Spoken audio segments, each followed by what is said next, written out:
luar biasa. Kita bersyukur kita ada di minggu terakhir di bulan Juni. Minggu depan kita ada di bulan yang baru, di bulan Juli. Artinya hampir setengah tahun di tahun 2020 ini telah kita lewati. Meskipun dalam situasi kondisi yang belum normal, masih belum stabil Bapak Ibu Saudara, tapi penyertaan Tuhan dalam kehidupan kita sungguh luar biasa Bapak Ibu Saudara. Kita tetap dijauhkan dari segala sakit penyakit, amin. Kita tetap sehat, kita bisa beribadah, kita bersyukur Bapak Ibu Saudara. Kita bisa beribadah bersama-sama meskipun ada jarak, tetap kita bersukacita tidak menghalangi sukacita kita. Haleluya. Ada orang bertanya, apa perbedaan physical distancing sama social distancing? Kalau physical distancing itu untuk anak-anak IPA katanya. Kalau social distancing untuk anak-anak sosial katanya. Terus kamu ngapain? Tidak pakai masker. Saya kan anak bahasa katanya. Anak bahasa kan tidak pakai masker. Jadi bebas. Siapapun kita harus tetap menjaga, mematuhi protokol kesehatan dari pemerintah. Doakan terus saudara, supaya bangsa kita ini bisa dipulihkan.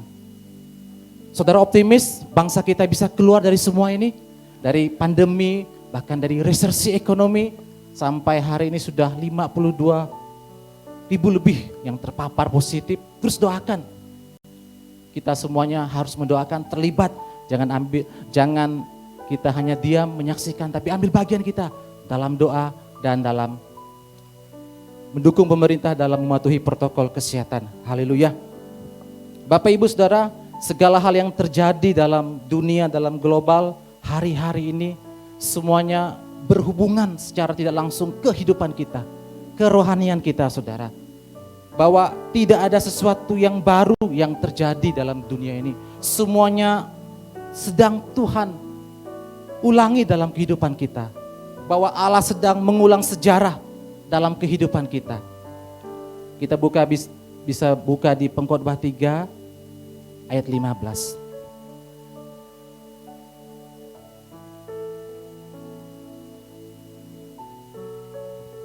Pengkhotbah 3 ayat 15 berkata demikian. Yang sekarang ada, dulu sudah ada. Dan yang akan ada, sudah lama ada.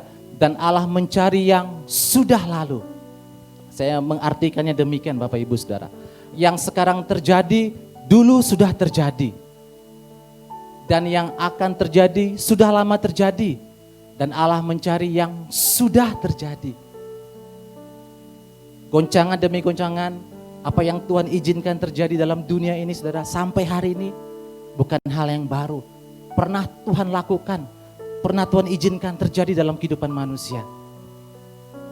Saya percaya semuanya itu Tuhan izinkan untuk menggoncangkan. Bahwa hanya yang orang-orang yang setia dalam Tuhan yang tidak akan tergoncangkan. Dalam perjanjian lama ada tokoh-tokoh Alkitab saudara, yang bisa menjadi inspirasi bagi kita untuk hari-hari ke depan. Iman mereka, keteladan mereka, ketaatan mereka, kesetiaan mereka dalam Tuhan bisa kita adopsi dalam kehidupan kita, sehingga kita bisa kuat menjalani hari-hari kita ke depan. Dan Allah mencari pribadi-pribadi seperti itu di penghujung akhir zaman ini. Ada Nuh saudara, disebut seorang yang benar dan tidak bercela di zamannya. Dan hidup Nuh bergaul dengan Allah. Firman Tuhan berkata. Kemudian ada Abraham, disebut bapa orang beriman. Dia adalah orang yang percaya kepada Tuhan. Kemudian ada Elia, ada Elisa, gambaran orang yang mau taat di masa sukar, di masa krisis, di masa kering, dan mau dipakai oleh Tuhan. Kemudian ada Daniel, Sadrak, Mesak, Abednego, anak muda, orang Ibrani, hidup dalam pengungsian. Mereka diasingkan, tapi mereka disertai dengan roh yang luar biasa. Penuh hikmat, pintar, cerdas. Iman mereka diuji. Nyawa mereka menjadi taruhannya. Tapi Tuhan membela iman mereka saudara. Kemudian ada Daud yang selalu rindu bersekutu intim dengan Tuhan. Masih banyak tokoh-tokoh lain saudara. Dan Tuhan mencari pribadi-pribadi seperti itu di penghujung akhir zaman. Pertanyaannya, adakah pribadi-pribadi itu ada dalam diri saudara? Karena Tuhan sedang mengulang sejarahnya. Tidak ada sesuatu yang baru di bawah kolong langit bumi ini Bapak Ibu Saudara. Semuanya diulang oleh Tuhan. Matius 24 ayat 32 sampai 33. Matius 24 32 berkata, "Tariklah pelajaran dari perumpamaan tentang pohon ara. Apabila ranting-rantingnya melembut dan mulai bertunas, kamu tahu bahwa musim panas sudah dekat." 33, "Demikian juga jika kamu melihat semuanya ini, ketahuilah bahwa waktunya sudah dekat, sudah di ambang pintu." Ini terjemahan baru, saya akan membacakannya, terjemahan dari terjemahan sederhana Indonesia. Ayat yang ke-20, pasal 24 ayat 32. Kita bisa menggambarkan tanda akhir zaman dengan pohon ara. Kalau rantingnya menjadi lembek dan tunas-tunas pada rantingnya mulai kelihatan, kalian sudah tahu bahwa musim panas sudah dekat. Kemudian yang 33, terjemahan sederhana Indonesia berkata demikian. Ayat yang 33. "Begitu juga kalau kalian sudah melihat tanda-tanda itu mulai terjadi, seharusnya kalian pun tahu bahwa waktu untuk aku," artinya Tuhan, "datang kembali sudah dekat." Kita sudah di penghujung ini saudara. Sebentar lagi garis finish sampai datang dalam kehidupan kita. Kalau kehidupan kita sama seperti yang lalu-lalu, tidak ada perubahan, tidak ada peningkatan, tidak ada pelonjakan saudara. Saudara harus introspeksi dalam kehidupan saudara. Karena kita sudah hidup di penghujung akhir zaman. Tidak ada yang baru dalam kehidupan kita. Tuhan sedang mengulangnya sejarah. Biarlah pribadi-pribadi seperti tokoh-tokoh Alkitab di Perjanjian Lama ada dalam kehidupan saudara. Haleluya. Malam hari ini saya akan mengangkat tema. Temanya sama dengan tadi pagi, yaitu tema besarnya berjudul Menang dalam Ujian. Ini ada dalam kisah Ayub. Mungkin Bapak Ibu Saudara pernah mendengar seri-seri khotbahnya, tapi di malam hari ini mari izinkan lagi saudara untuk mendengarnya. Buka hati, biar pewahyuan yang baru, hikmat yang baru Tuhan singkapkan, Tuhan berikan bagi kita di tempat hari ini. Ayub 1, Ayub pasal 1 ayat 1 sampai 12.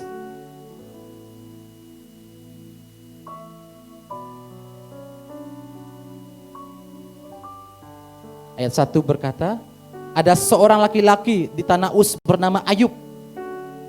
Orang itu saleh dan jujur. Ia takut akan Allah dan menjauhi kejahatan. Ia mendapat 7 anak laki-laki dan 3 anak perempuan. Ia memiliki 7.000 ekor kambing domba, 3.000 ekor unta, 500 pasang lembu, 500 keledai betina, dan budak-budak dalam jumlah yang sangat besar. Sehingga orang itu adalah orang yang terkaya dari semua orang di sebelah timur." Haleluya.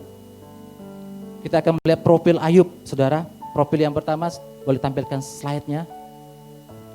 Ya, ini CV dari Ayub. Yang pertama, karakter Ayub ada di pasal 1. Yang pertama, dia saleh, jujur, takut akan Allah, menjauhi kejahatan. Keempat karakter ini keluar dari mulut Allah sendiri. Kalau saudara baca di pasal 1, ini keluar dari mulut Allah sendiri. Artinya Allah mengakuinya. Artinya Allah senang dengan karakter seperti ini saudara. Saleh bukan hanya berhubungan dengan kerohanian, tapi itu berbicara mengenai moralnya baik.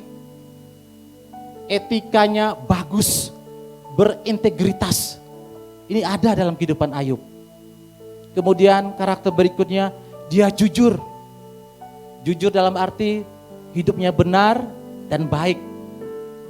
Nanti di pasal 29 akan kita lihat kenapa dia baik saudara. Kemudian di poin ketiga, takut akan Allah karakternya. Dia seorang imam. Dia menjalankan tugasnya sebagai suami, sebagai bapa bagi anak-anaknya, sebagai seorang imam. Tidak lupa untuk membawa istri dan anak-anaknya datang kepada Tuhan. Kemudian karakter yang keempat, poin keempat, dia menjauhi kejahatan. Dia bergaul dengan Tuhan. Dia intim, dia punya fellowship dengan Tuhan. Dia punya persekutuan dengan Tuhan. Kemudian slide berikutnya.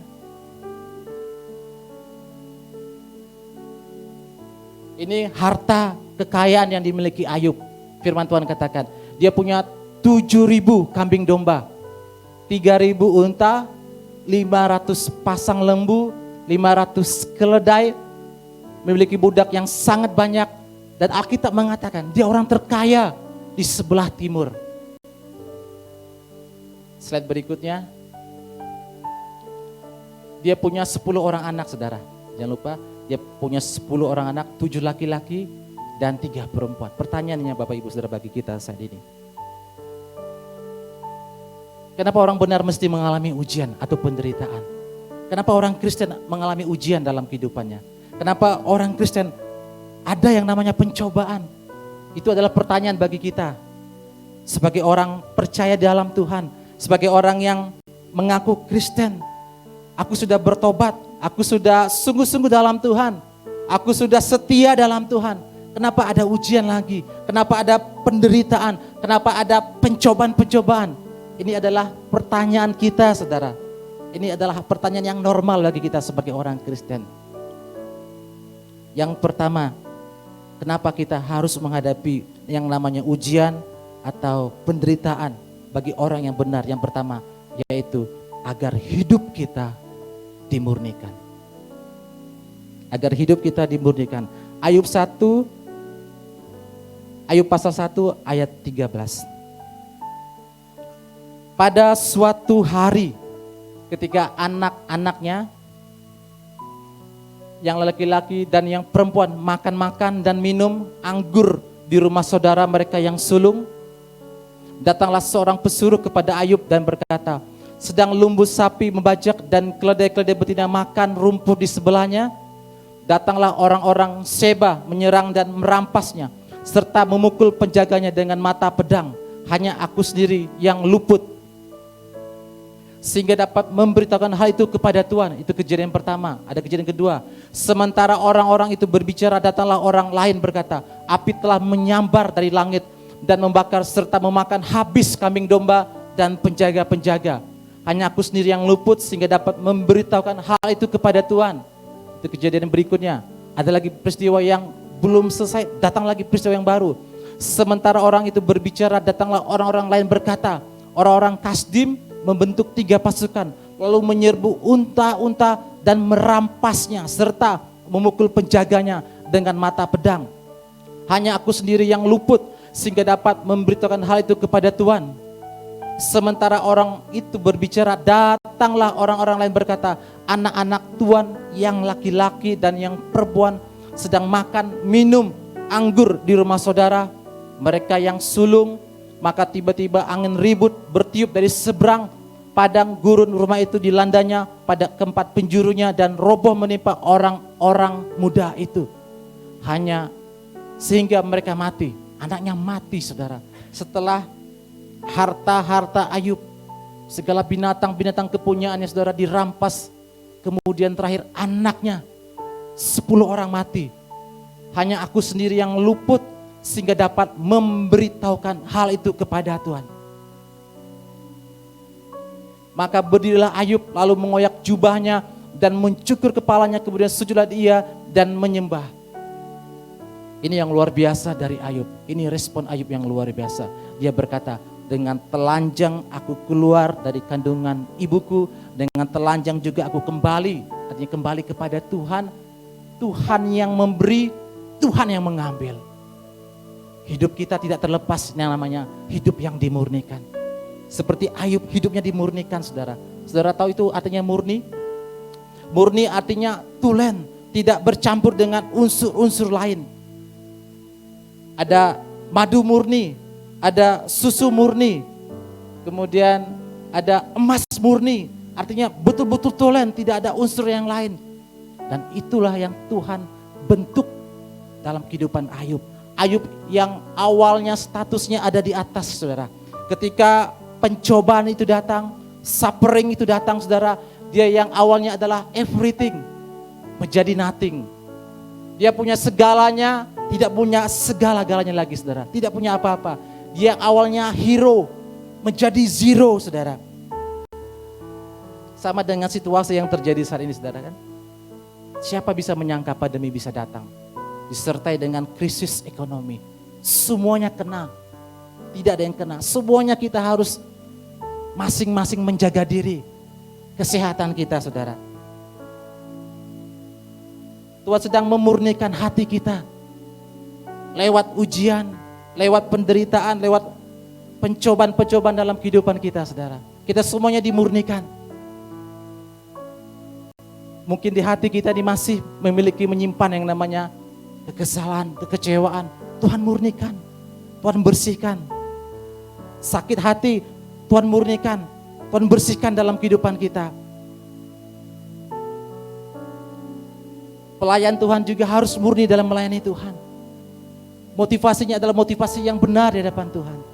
Kita datang kepada Tuhan di rumah Tuhan, juga harus murni di hadapan Tuhan. Itu yang Tuhan cari saudara. Ketika Ayub menghadapi semuanya saudara. Ketika masalah maut menimpa anak-anaknya saudara. Satu perkataan yang keluar dari mulutnya. Dia berkata, dengan telanjang aku keluar dari kandungan ibuku. Dengan telanjang aku akan kembali kepada Tuhan. Tuhan yang memberi, Tuhan yang mengambil, terpujilah nama Tuhan. Artinya saudara, artinya Tuhan, Ayub dia tahu, dia sadar bahwa segala yang dia miliki, semua yang dia peroleh dalam kehidupannya adalah milik Tuhan. Kita ini saudara hanya operator, kita ini hanya pengelola saja. Kita ini hanya menerima yang Tuhan berikan dalam kehidupan kita. Kekayaan saudara, usaha saudara, toko saudara, rumah, kendaraan, mobil, sepeda saudara yang mahal, yang saudara beli, semuanya itu milik Tuhan. Orang tua milik Tuhan, anak-anak milik Tuhan, menantu mertua milik Tuhan. Kalau dia dipanggil Tuhan, kita harus tahu dia kembali kepada pemiliknya. Memang tidak mudah saudara. Orang tua kalau anaknya meninggal bisa gila, bisa stres saudara.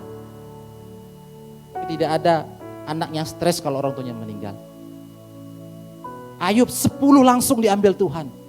Tidak ada perpisahan, tidak ada tanda-tanda akan terjadi, langsung diizinkan oleh Tuhan. Artinya apa? Artinya kita harus mempersiapkan segala sesuatu, baik yang terbaik, yang terburuk terjadi dalam kehidupan kita. Kita harus meresponnya dengan benar, dengan baik saudara. Kita semua datang ke dunia dengan telanjang, amin. Tidak ada yang datang dengan aksesoris, tidak ada. Tidak ada yang datang saudara langsung pakai behel di giginya. Tidak ada kan Bapak Ibu Saudara? Kita semua dalam keadaan telanjang, gigi ompong, kepala botak. Ya. Ayub merespon dengan benar. Ini luar biasanya Ayub Bapak Ibu Saudara. Dia tahu siapa sumber dalam kehidupannya. Kita harus tahu siapa sumber dalam kehidupan kita.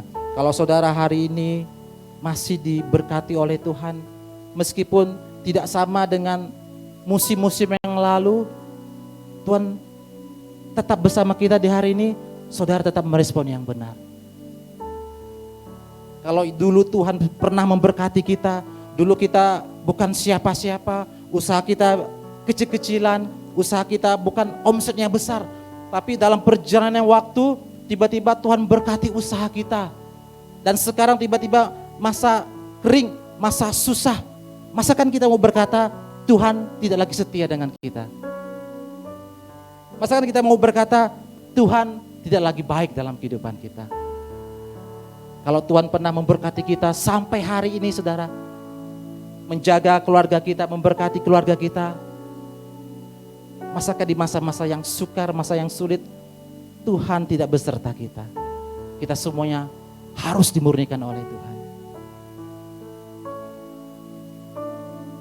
Saya juga, keluarga saya juga dimurnikan oleh Tuhan. Saya diberikan jadwal khotbah untuk minggu terakhir di bulan ini. Waktu itu ibu saya belum masuk belum masuk rumah sakit. Sekarang ibu saya masih ada di rumah sakit. Tapi saya tetap move on, jalan. Saya minta bantu dengan Pak Askim waktu itu. Tiba-tiba adik saya menelepon. Saya lagi di Pontianak, lagi belanja ini saudara. Karena ada urusan. Tiba-tiba adik saya menelepon. Bang, mama sesak napas. Tidak bisa bernapas seperti normal.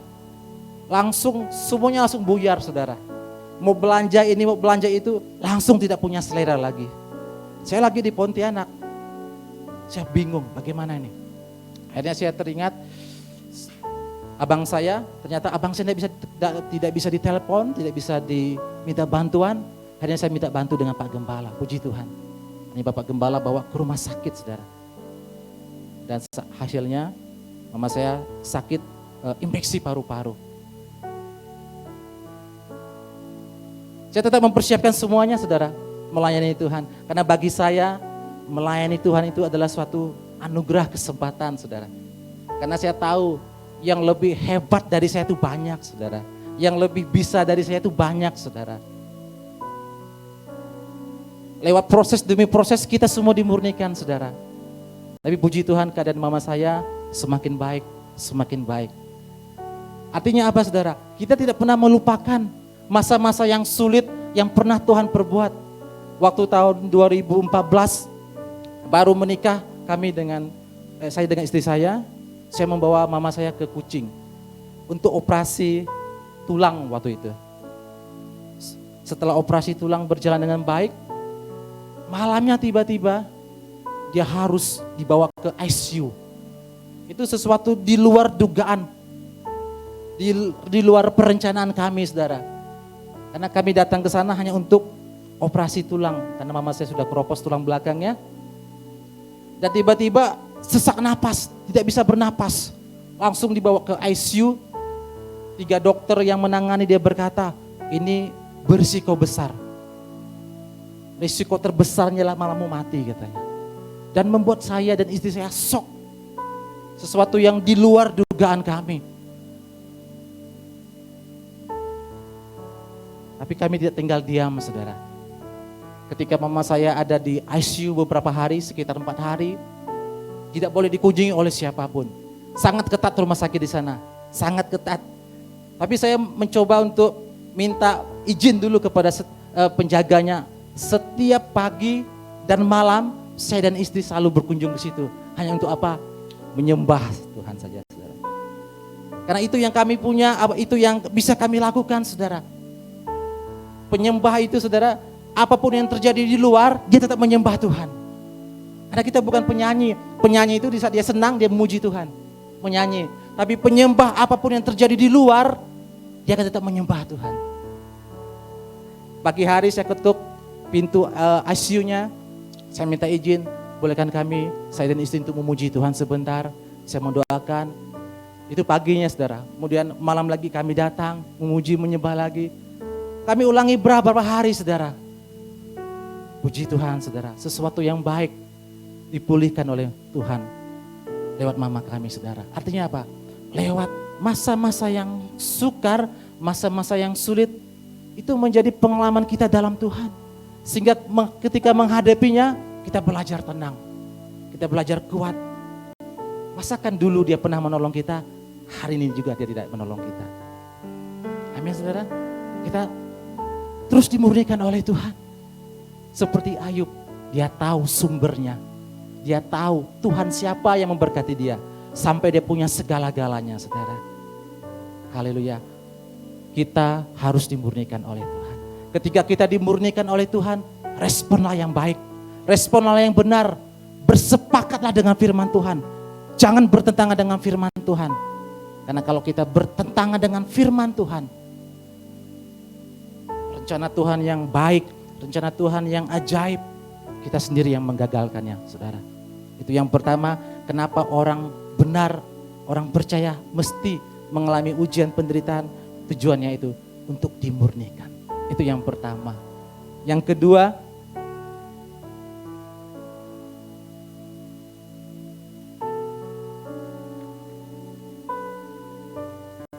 kenapa orang benar harus mengalami ujian penderitaan yang kedua, yaitu supaya semakin bertekun dan tetap fokus kepada Tuhan. Ada di Ayub pasal kedua, ayat 2 dan 9. Ini setelah Ayub mengalami musibah, dia tidak memiliki apa-apa. Kemudian di pasal kedua, istri Ayub berkata demikian kepada Ayub. Maka berkatalah istrinya kepada Ayub, masih bertekunkah engkau dalam kesalehanmu? Kutukilah Allahmu dan matilah. Yang ke-10, tetapi jawab Ayub kepadanya, engkau berbicara seperti perempuan gila. Apakah kita mau menerima yang baik dari Allah, tapi tidak mau menerima yang buruk? Dalam kesemuanya itu, Ayub tidak berbuat dosa dengan bibirnya. Ini respon yang luar biasa kembali dari Ayub, saudara. Saudara, respon kita dalam menghadapi ujian dan penderitaan akan menentukan kualitas rohani kita.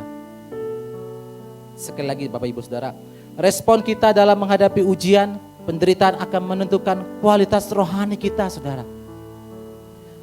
Kalau kita menghadapi ujian atau penderitaan, goncangan, jangan sampai kita menuduh Tuhan telah melakukan kejahatan dalam kehidupan kita. Jangan sampai bibir mulut kita sudah berbuat dosa kepada Tuhan. Hal yang harus kita pahami, yang harus kita mengerti Bapak Ibu Saudara. Setiap pencobaan, setiap ujian yang datang dalam kehidupan kita tidak akan pernah melebihi dari kekuatan kita. 1 Korintus 10 ayat 13 berkata, pencobaan-pencobaan yang kamu alami ialah pencobaan-pencobaan biasa yang tidak melebihi kekuatan manusia. Titik, tapi lanjut saudara, tidak berakhir di situ. Sebab Allah setia dan karena itu Ia tidak akan membiarkan kamu dicobai melampaui kekuatanmu. Titik, lanjut lagi saudara. Pada waktu kami dicobai, Ia akan memberikan kepadamu jalan keluar. Ada solusinya saudara. Tuhan kita baik saudara. Ketika Dia mengizinkan sesuatu terjadi dalam kehidupan kita, selalu ada pintu keluarnya saudara. Selalu ada jawabannya. Terkadang kita belum sampai kepada pintunya, kita sudah menyerah saudara. Padahal ada jalannya saudara. Amin. Pada waktu kamu dicobai, Ia akan memberikan kepadamu jalan keluar sehingga kamu dapat menanggungnya. Luar biasa saudara. Dia bertanggung jawab dalam setiap ujian, dalam setiap pencobaan. Firman Tuhan berkata juga, setiap ketekunan menimbulkan tahun uji, dan tahun uji menimbulkan pengharapan. Dan pengharapan itu tidak pernah mengecewakan saudara. Istri Ayub adalah orang yang paling terdekat dalam kehidupannya. Tetapi istrinya saudara bukan menguatkan dia, malahan melemahkan dia saudara. Ibu-ibu di tempat ini, istri-istri, engkau adalah penolong. Seperti yang digambarkan oleh firman Tuhan. Roh Kudus itu adalah penolong bagi kita.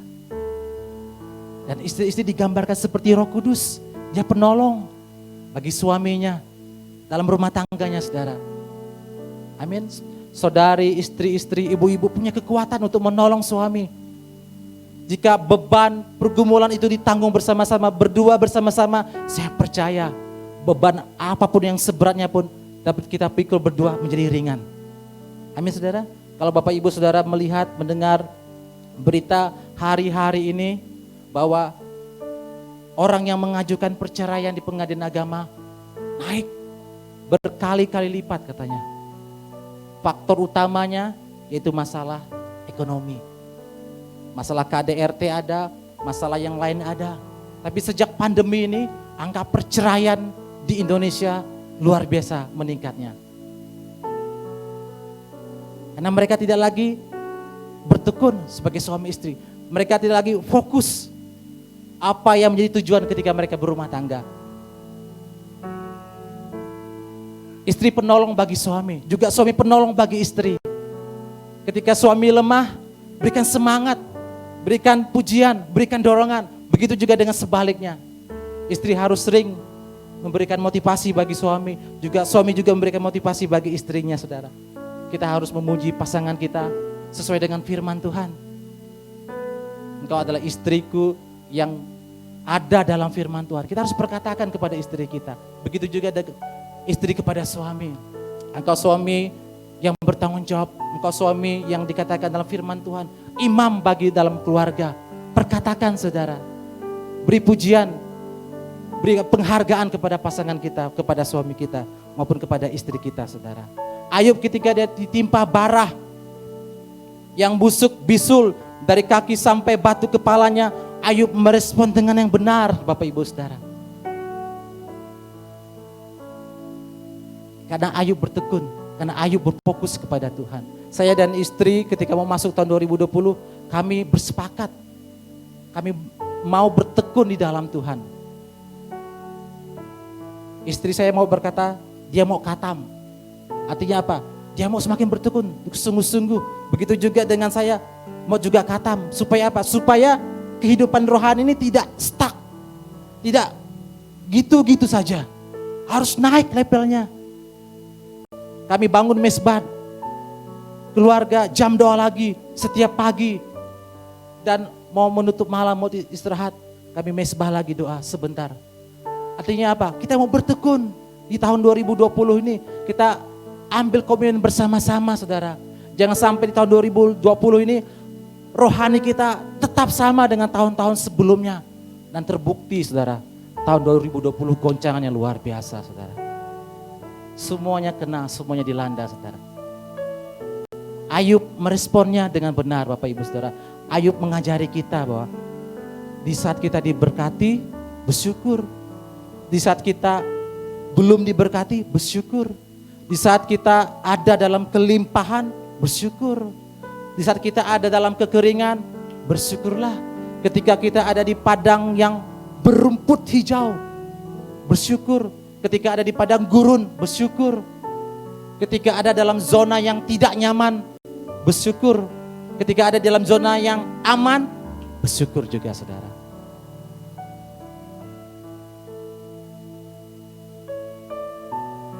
Ayub mendapat godaan dari istrinya.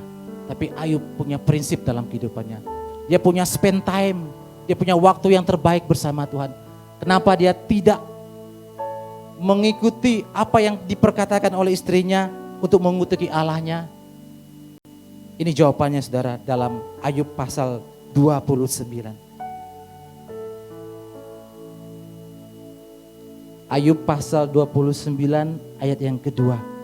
Kenapa Ayub tetap bertekun, tetap fokus kepada Tuhan? Ayub 29 ayat 2. Kiranya aku seperti dalam bulan-bulan yang silam, seperti pada hari-hari ketika Allah melindungi aku. Artinya apa?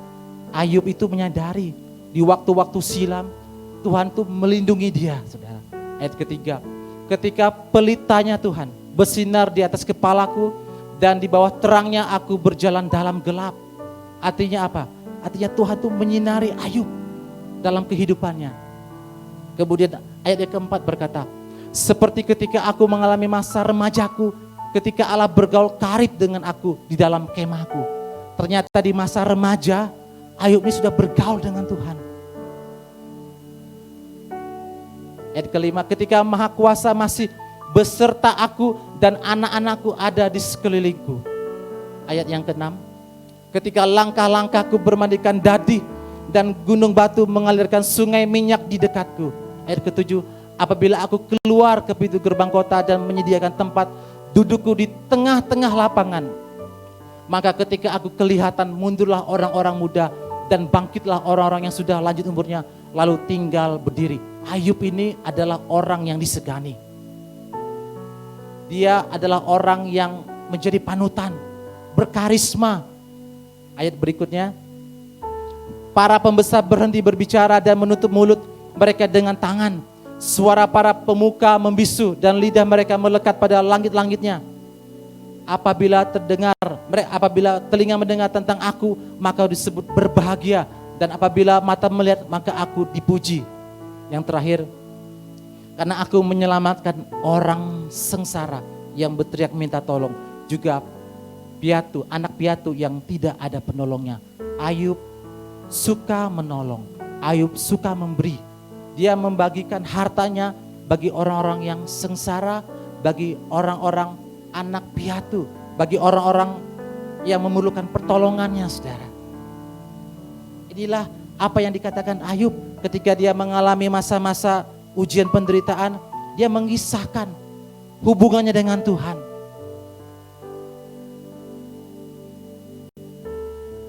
Dalam hidup ini saudara perlu kita bertekun dalam Tuhan. Dan tetap fokus kepada Tuhan. Memang untuk bertekun itu memang godaannya kuat, saudara. Kalau kita mau habiskan firman Tuhan dalam 1 tahun, untuk kita khatam, saudara, itu godaannya banyak, saudara. Tapi kalau kita telah berkomitmen mau bertekun,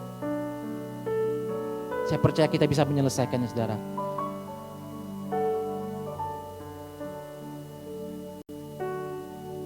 Saudara, ada kisah yang terjadi tahun 1983, yaitu dalam dunia penerbangan.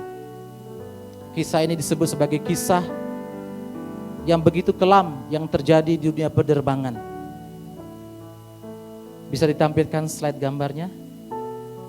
Dalam dunia penerbangan itu ada istilah yang disebut dengan autopilot, pilot otomatis, yaitu di mana pesawat dikendalikan tanpa campur tangan manusia. Ketika pilot itu menekan tombol otomatis dengan menunjuk titik koordinatnya, maka pesawat itu dengan sendirinya otomatis akan menuju titik koordinat tersebut, saudara.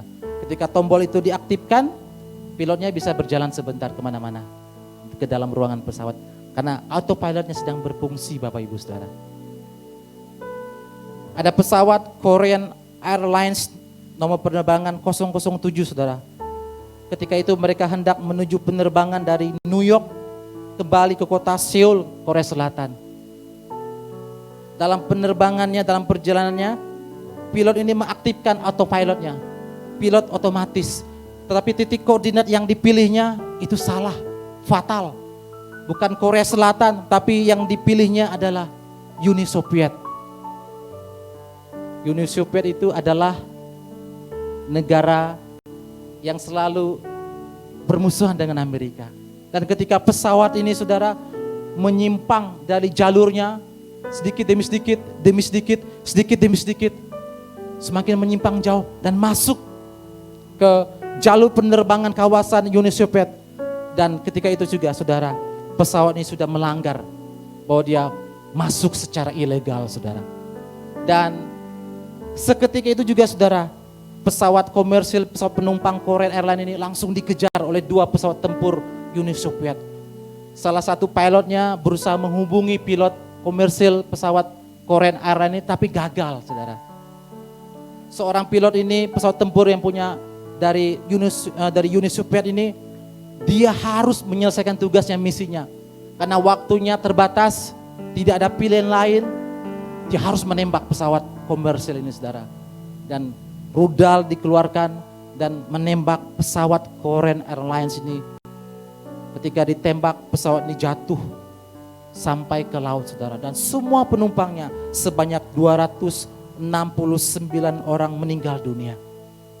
Dan membuat kemarahan yang sangat besar dalam dunia, termasuk Presiden Amerika, karena warga Amerika ada di dalam itu, saudara. Gara-gara pilotnya tidak fokus akan tujuan mereka. Begitu juga dengan kita, saudara. Ketika kita tidak bertekun lagi kepada Tuhan, ketika kita tidak fokus lagi kepada Tuhan, saudara, tanpa kita sadari kehidupan kita akan semakin menyimpang. Menyimpang pelan-pelan, menyimpang semakin jauh, semakin jauh, semakin jauh. Karena kita tidak bertekun lagi dalam Tuhan, saudara. Jangan menjadi Kristen soda. Tahu Kristen soda? Minuman soda. Minuman soda itu kalau dikocok-kocok seperti big cola yang besar itu, saudara, ketika dibuka tutupnya dia akan keluar. Jangan menjadi orang Kristen yang semangatnya menyala-menyalanya, gairahnya hanya di awal-awal, saudara. Tapi ketika menghadapi ujian, tapi ketika menghadapi goncangan, saudara, langsung loyo, langsung meninggalkan Tuhan, langsung luntur imannya, saudara, langsung semua luntur semangatnya dalam Tuhan, saudara. Jadilah orang yang bertekun, jadilah orang yang fokus kepada Tuhan. Itu yang kedua, saudara. Kemudian yang ketiga, ini yang terakhir. Kenapa orang benar menghadapi ujian atau penderitaan? Yang terakhir, supaya hati kita mau dilapangkan.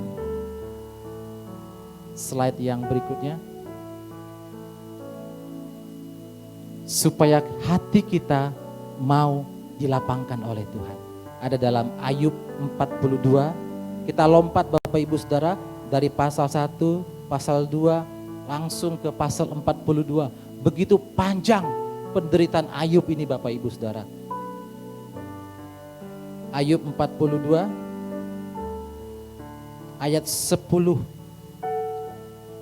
berbunyi demikian. Lalu Tuhan memulihkan keadaan Ayub setelah ia meminta doa untuk sahabat-sahabatnya.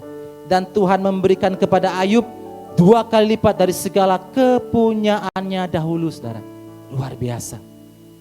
Ternyata dalam perjalanannya Ayub, saudara, ketika dia menghadapi masa-masa ujian penderitaan, ternyata Ayub mengalami juga yang masalah kekecewaan, kesalahan dia.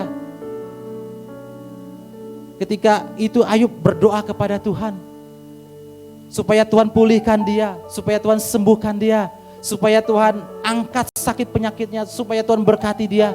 Tapi Tuhan tidak melakukannya. Karena kenapa saudara? Karena itu bukan yang utama dalam kehidupan Ayub. Tapi ketika Ayub merendahkan diri, dia berdoa bagi sahabat-sahabatnya, dia mengampuni sahabat-sahabatnya, dia memberkati sahabat-sahabatnya, berdoa bagi sahabatnya, baru Tuhan pulihkan dia, saudara.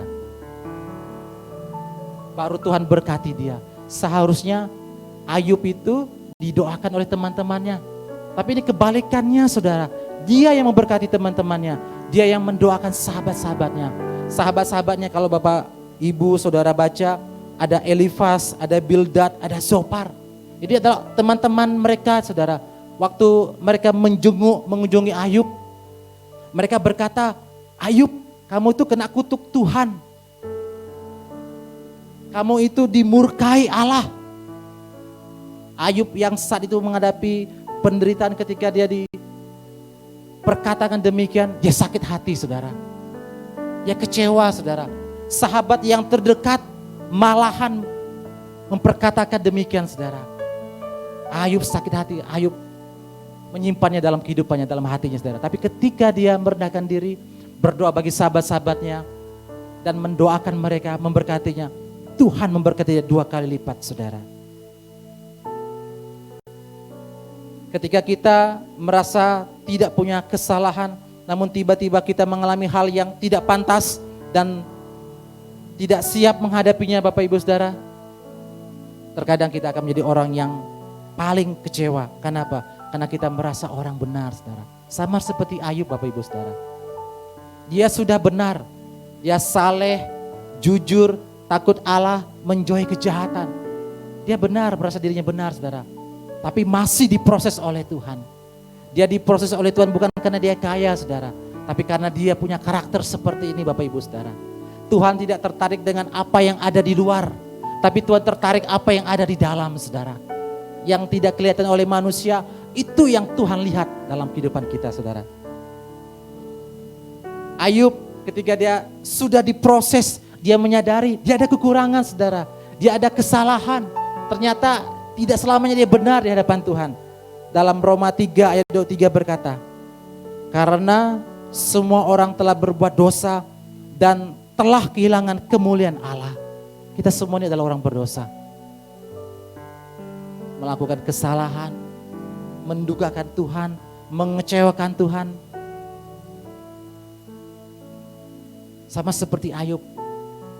Dia sudah jujur, dia sudah saleh, dia takut akan Allah, menjauhi kejahatan. Ternyata dia punya kekurangan, saudara.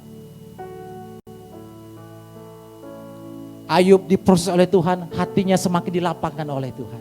Hatinya semakin diperbesar kapasitasnya oleh Tuhan. Karena Tuhan tertarik yang ada di hati saudara. Boleh tampilkan slide terakhir, gambar terakhir. Hati kita, saya gambarkan seperti ini Bapak Ibu Saudara. Ini dia. Ada paku yang bengkok, ada paku yang tegak, lurus.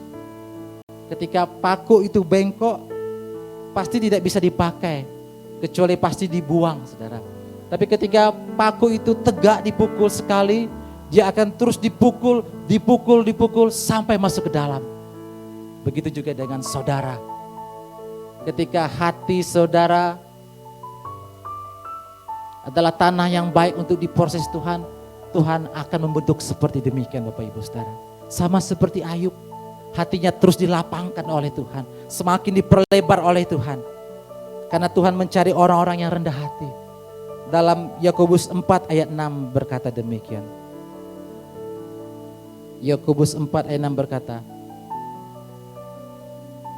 tetapi kasih karunia yang dianugerahkannya kepada kita lebih besar daripada itu. Karena itu ia katakan, Allah menentang orang yang congkak, artinya orang yang sombong, orang yang tinggi hati, tetapi mengasihani orang yang rendah hati. Ternyata Tuhan belum menemukan dalam kehidupan Ayub hati yang rendah hati, saudara. Dan ketika proses itu terjadi, itu muncul dalam kehidupan Ayub, saudara. Tuhan memulihkan keadaan Ayub setelah Ayub merendahkan diri kepada Tuhan dan mengakui kesalahan-kesalahannya. Wow. Mengampuni kesalahan dibutuhkan jiwa yang besar. Meminta maaf dibutuhkan kerendahan hati, saudara. Ayub diberkati Tuhan memperoleh 2 kali lipat dari hidupnya yang terdahulu. Kita buka slide-nya, saudara. Ini slide yang terakhir.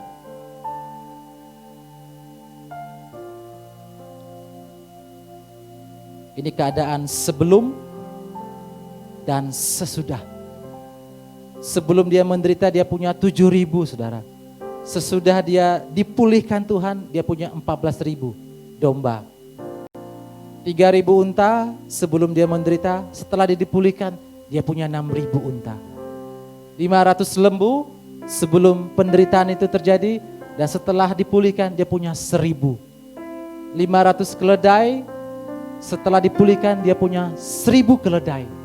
Kemudian anak-anaknya yang mati Tuhan berikan kembali, dan kualitasnya lebih bagus dari anak-anak sebelumnya. Kita buka di Ayub 42 ayat 12 sampai 17. Tuhan memberkati Ayub dalam hidupnya yang selanjutnya lebih daripada dari dalam hidupnya yang dahulu. Ia mendapat 14.000 ekor kambing domba dan 6.000 unta, 1.000 pasang lembu dan 1.000 keledai betina. Ia juga mendapat 7 orang anak laki-laki dan 3 orang anak perempuan. Dan anak perempuan yang pertama diberi namanya Yemima, yang kedua Kezia, dan yang ketiga Keren Hapuk. Di seluruh negeri itu tidak terdapat perempuan yang secantik anak-anak Ayub. Waktu di pasal 1 tidak disebutkan cantik, saudara. Tapi di pasal 42 disebutkan anak-anaknya cantik, saudara. Dan mereka diberi nama ayahnya milik pusaka di tengah-tengah saudara-saudara laki-laki. Sesudah itu Ayub masih hidup 140 tahun lamanya. Ia melihat anak-anaknya dan cucu-cucunya sampai keturunan yang keempat. Maka matilah Ayub tua dan lanjut umurnya, saudara. Saudara melihat apple to apple apa yang terjadi dalam kehidupannya sebelum dan sesudah. Ketika dia dipulihkan, ada lompatan yang luar biasa, ada peninggian dalam kehidupan Ayub, ada sesuatu yang Tuhan berikan lebih lagi dalam kehidupan Ayub setelah dia dipulihkan oleh Tuhan.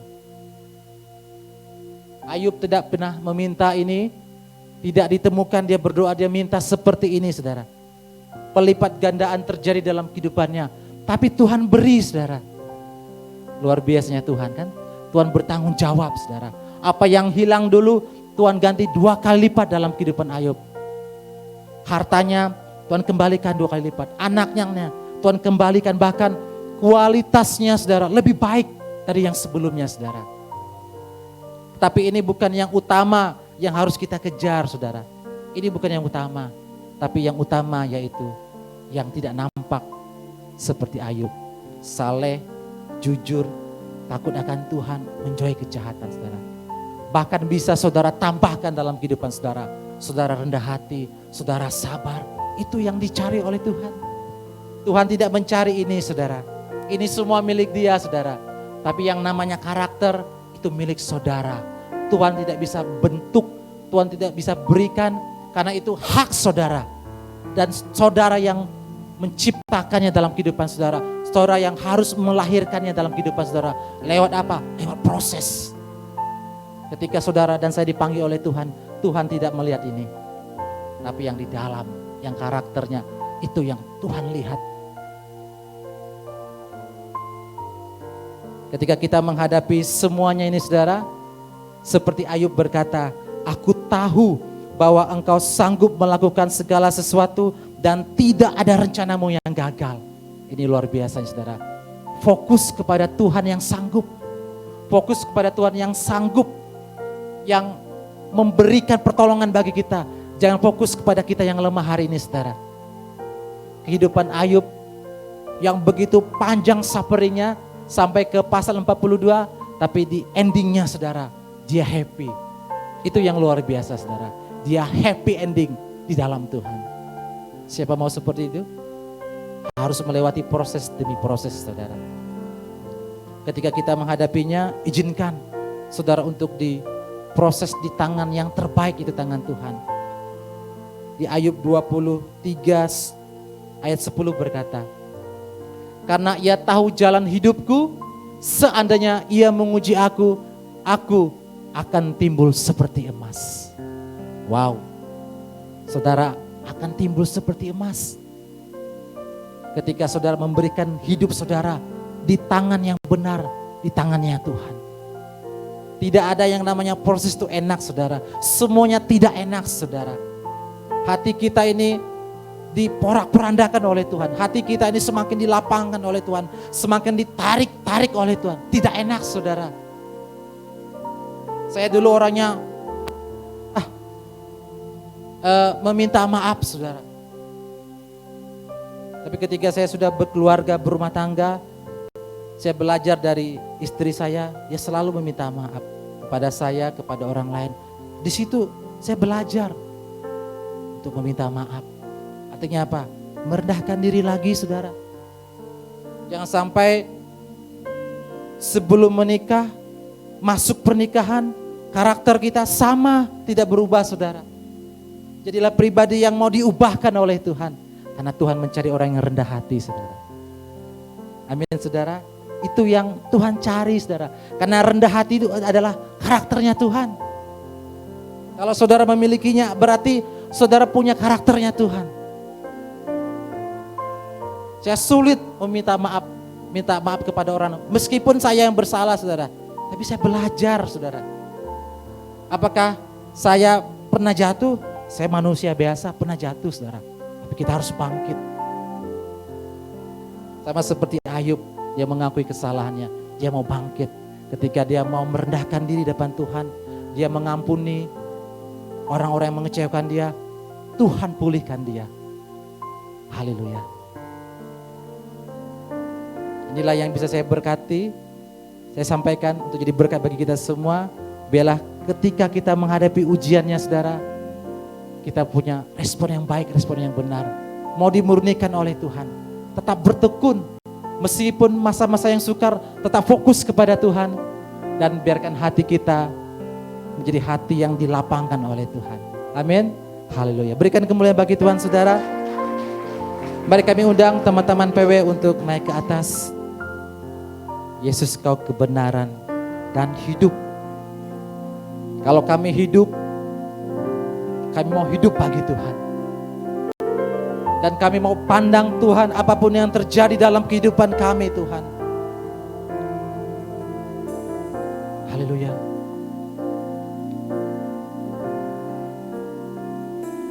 Yesus kau kebenaran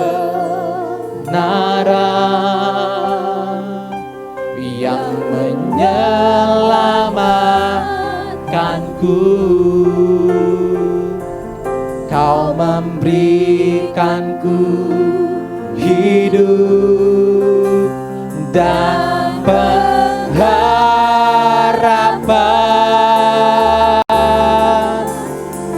Kami ikut kehendak-Mu Tuhan. Kami percaya ada anugerah-Mu Tuhan. Ku perlu anugerah curamu. Kami percaya janji-Mu, kan janji-Mu kepadamu. Kalau kami hidup bagi Tuhan. Kalau ku hidup bagimu, hatiku tetap menyembah-Mu. Dunia tak bisa menjauhkanku dari kasih-Mu. Selama ku hidup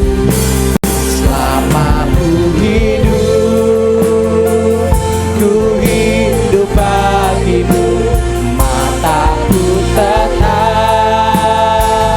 memandangmu. Dunia tak bisa menjauhkanku dari kasih-Mu. Mari saudara bangkit berdiri bersama-sama. Kalau ku hidup, kami hidup bagimu. Hatiku tetap, kami mau tetap menyembah-Mu Tuhan. Dunia tak bisa menjauhkanku dari kasih-Mu. Oh, selama ku hidup, kami hidup bagimu Yesus. Mataku tetap memandang-Mu. Dunia tak bisa menjauhkanku dari kasih-Mu.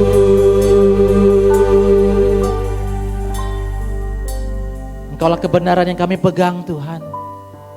Firman-Mu yang kami pegang dalam kehidupan kami Tuhan.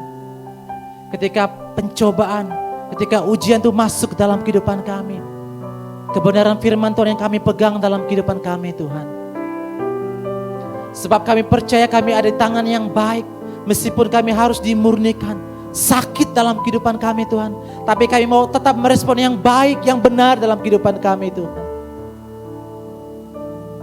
Tolong kami supaya kami tetap giat, bertekun, mengerjakan keselamatan. Jangan sampai iman kami gugur di tengah ujian, di tengah badai Tuhan.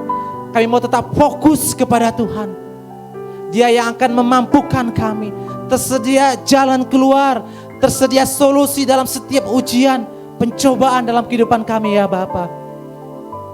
Dan kami memberikan hati kami supaya hati kami semakin dilapangkan Tuhan. Ketika kami bisa melewati semuanya Tuhan, kami percaya kami akan semuanya akan naik ke level berikutnya Tuhan. Kami percaya Tuhan menyediakan segalanya dalam kehidupan kami ya Tuhan. Tapi kami mau tetap fokus kepada Tuhan dalam kehidupan kami. Tuhanlah penolong bagi kami di hari-hari ini Tuhan. Kami percaya Tuhan, jika dulu Tuhan pernah menolong kami, hari ini, esok dan seterusnya Tuhan tetap menolong kami. Tidak akan pernah kami ragukan kesetiaan Tuhan. Baik di waktu kami diberkati, baik pun waktu kami tidak diberkati, Tuhan yang tetap pelihara kehidupan kami ya Tuhan. Terima kasih ya Bapa. Terima kasih. Janji-Mu tetap digenapi dalam kehidupan kami. Biarlah karakter-karakter ilahi ada dalam kehidupan kami Tuhan. Menjadi pribadi kesukaan-Mu, yang jujur, yang saleh, takut akan Tuhan, menjauhi kejahatan, rendah hati, sabar, pemaaf Tuhan. Ada dalam kehidupan kami. Sebab itu yang Tuhan cari dalam kehidupan kami. Melebihi dari segala apa yang kami miliki ya Tuhan. Terima kasih ya Bapa. Ini hati kami, ini hidup kami Tuhan. Jadikan kami indah untuk kemuliaan-Mu ya Tuhan. Haleluya. Kalau ku hidup bagimu, hatiku tetap, kami mau tetap menyembah-Mu Yesus. Dunia tak bisa menjauhkanku dari kasih-Mu.